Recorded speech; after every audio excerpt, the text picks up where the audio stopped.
Thought I would share the story of my first night dive. Now, to put this in some context, I was in my third year of law school out in California. Lived in Sacramento and knew a buddy of mine, Mike, and his wife, Kim, from my church in Sacramento.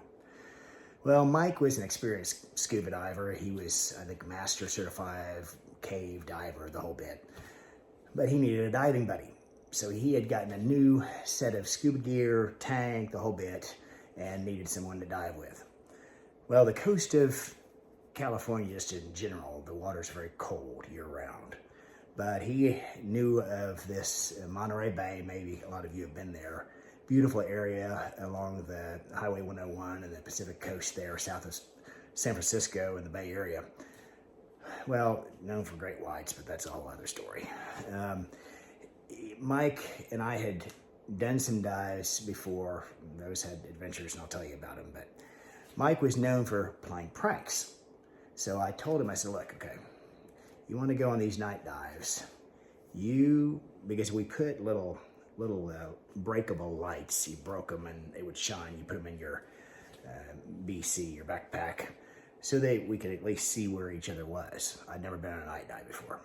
Well, I told Mike, I said, you cannot play jokes, you can't hide that light, etc., etc. Okay, so we get out there, we kind of prep each other, and we're diving. Well, at that time, I wore, and still do, wear hard contacts.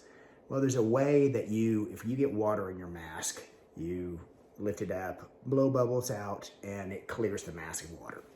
I knew how to do this, so I was down, not horribly deep, maybe 35 feet, and my mask filled with water. Well, I couldn't open my eyes because it would get the water in the contacts.